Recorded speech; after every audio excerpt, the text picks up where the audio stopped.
இன்று திருகோணமலை பட்டதாரிகள் ஒன்றியத்தால் ஒரு மீட்டிங் ஒன்று அரேஞ்ச்மெண்ட் பண்ணப்பட்டுள்ளது. இதில் இன்று நாங்கள் ஒரு ஊடக சந்திப்பு ஒன்றை ஏற்பாடு செய்திருக்கின்றோம்.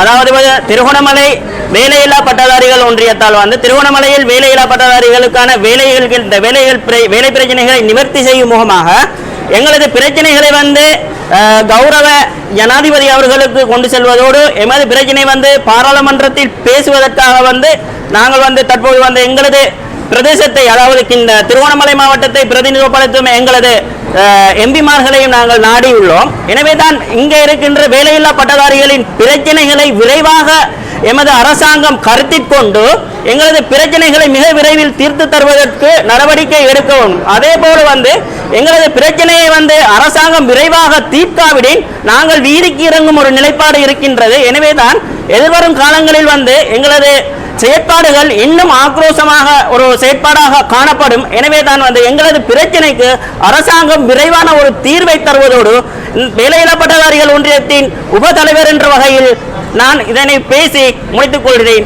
யாழ்ப்பாண பல்கலைக்கழகத்தின் வேலையில்லா பட்டதாரியாக இருக்கின்றேன். திருகோணமலை மாவட்டத்தின் வேலையில்லா பட்டதாரி சங்கத்தினுடைய தலைவராக நான் இருக்கிறேன்.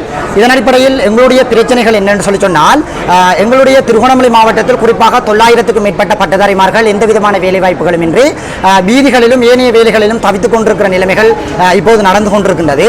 இதன் அடிப்படையில் எங்களுக்கு வயதுகள் 35 வயதுகளை கடந்து போய்கொண்டிருக்கிற நிலைமைகளும், அதே நேரத்தில் 35 வயதை கடந்தாலும் எந்த விதமான வேலைவாய்ப்புகளும் இன்றி வீடுகளிலும் ஏனைய வேலைகளிலும் இருப்பதனை எம்மால் அவதானிக்கக்கூடியதாக இருக்கின்றது. இதன் அடிப்படையில் 35 வயதை கடந்தாலும் ஏனைய நிறுவனங்களிலும் எங்களை உள்ளீர்ப்பு செய்வது மிகவும் குறைவாகவே இருக்கின்றது. எனவே இலங்கையினுடைய அரசாங்கத்தினை நாங்கள் வேண்டிக் கொள்வது என்னென்னு சொன்னால், எங்களுடைய திருகோணமலை மாவட்டத்தில் இருக்கின்ற அனைத்து பட்டதாரிமார்களுக்கும் எந்த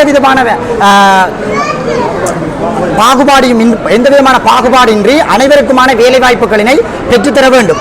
மேலும் எங்களுடைய இங்கே டிசபிள், அதாவது அங்கவீனமானவர்களும் அதிகமாக இருக்கின்றார்கள். அதே நேரத்தில் வேறு, அதாவது அரசாங்க பல்கலைக்கழகம் இன்றி வேறு பல்கலைக்கழகத்திலும் படிக்கும் நண்பர்களும் இருக்கிறார்கள். அனைவருக்கும் எந்த விதமான பாகுபாடுகளும் இன்றி எங்கள் அனைவருக்கும் ஒரு வேலை வாய்ப்புகளினை பெற்றுத்தர வேண்டும் என்பதே எங்களுடைய கோரிக்கைகளாக அமைகின்றது. தென்கிழக்கு பல்கலைக்கழகத்தினுடைய வேலையில்லா பட்டதாரி. இந்த நாடு பெண் உரிமை, பெண் சமூகம், பெண்களுக்கான பாதுகாப்பு சாலதையும் வழங்கக்கூடிய ஒரு நாடு. அப்படி இருந்தும் எங்களுக்கான வேலை வாய்ப்புகள் கிடைக்கப்படுற கால அவகாசம் மிகவும் அதிகமாக இருக்குது. நான் இப்போ 2014 பேட்ச் முடித்தது 2022. ஆனால் எங்களுக்குரிய வேலை வாய்ப்புகளும் இன்னும் கிடைக்கல. இப்போ வயது 30, 35 தாண்டி அதுக்கு மேலாலேயும் போகுது. அதனால் இந்த அரசு எங்களுக்கான சரியான தீர்வுகளை பெண்களுக்கு வழங்கி பெண்களையும் முன்னுரிமைப்படுத்தி எங்களுடைய இளமையையும் ஆர்வத்தையும் ஆற்றலையும் சரியான வயதில் பயன்படுத்த வேண்டும் இந்த அரசு என்று அரசுக்கு கேட்டுக்கொள்கிறோம். நான் வெறுமனே 40 வயதில் எங்களுக்கு வேலையை தந்து ஏண்டா வேலை போகிற ஒரு கடமைக்கு வேலையை செய்கின்ற ஒரு நிலையை ஏற்படுத்தாமல் எங்களுடைய இளமை காலத்தில் நாட்டினுடைய வளர்ச்சிக்கும் முன்னேற்றத்திற்கும் பயன்படுத்துவது இந்த நாட்டினுடைய தலைமைத்துவத்தினுடைய ஒரு பெரும் பொறுப்பாக இருக்கின்றது. ஆகவே எங்களுக்கு உரிய வயதில் வேலை வாய்ப்புகளை தந்து எங்களுடைய ஆற்றலை இந்த நாட்டுக்கு சரியாக பயன்படுத்தி கொள்ளுமாறு கேட்டுக்கொள்கின்றேன்.